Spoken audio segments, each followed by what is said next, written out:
Assalamualaikum warahmatullahi wabarakatuh. Baiklah, saya Nur Sidik Abdurrahman, NIM 19601015, dosen pengampu Rendi Yasmar, MPDI, mata kuliah Imla wa Alkitobah, Prodi Pendidikan Bahasa Arab, Fakultas Tarbiyah, Institut Agama Islam Negeri Surup. Nah, di sini saya akan menjelaskan tentang pengertian imlak. Pengertian imlak adalah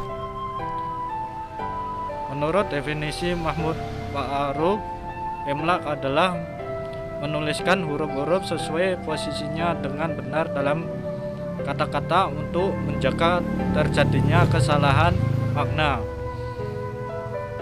Secara umum, ada 3 kecakapan dasar yang dikembangkan dalam pembelajaran keterampilan imlak, yaitu kecermatan, mengamati, mendengarkan, dan kelenturan tangan dalam menulis.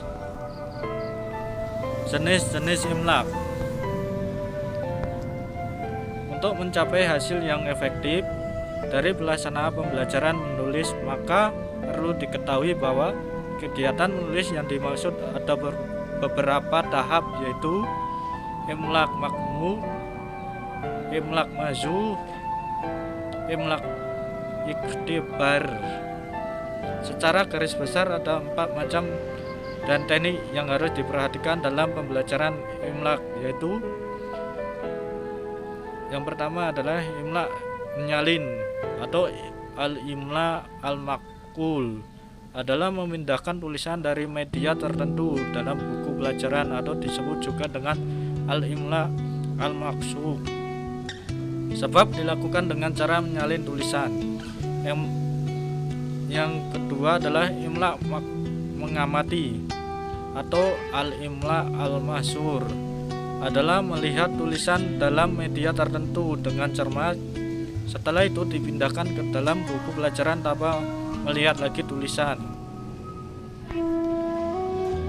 Yang ketiga adalah imla menyimak, al-imla al-istimai, adalah mendengarkan kata-kata atau kalimat teks yang dibacakan lalu menulisnya.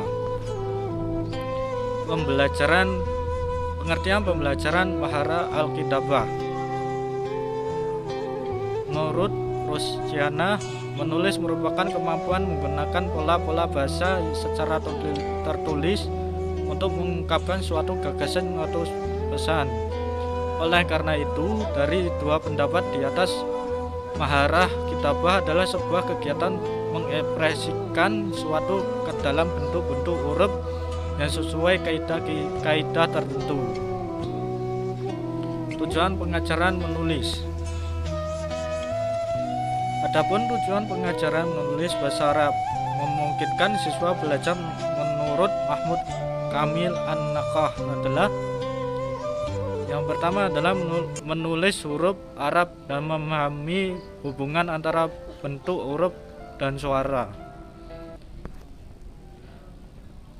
Yang kedua adalah menulis kalimat Arab dengan huruf terpisah dan huruf bersambung dengan perbedaan bentuk huruf baik di awal, tengah ataupun akhir. Yang ketiga adalah penguasaan cara penulisan bahasa Arab dengan jelas dan benar. Yang keempat adalah penguasaan menulis salinan kaligrafi atau tambalan-tambalan, keduanya lebih mudah dipelajari. Yang kelima adalah penguasaan atau mampu menulis dari kanan ke kiri. Fase pembelajaran kitabah.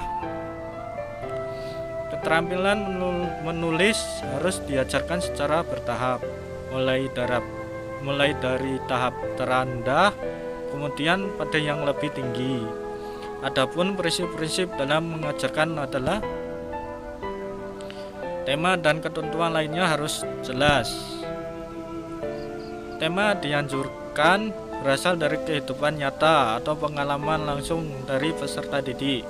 misalnya tentang perayaan, piknik, dan sebagainya, atau dari pengalaman tidak langsung seperti gambar, film, atau hasil dari membaca. Pengajaran insya harus dikaitkan qawaid dan mutolaah, karena insya adalah media yang tepat untuk mengimplementasikan qawaid yang idenya diperoleh dari mutolaah. Pekerjaan siswa harus dikoreksi.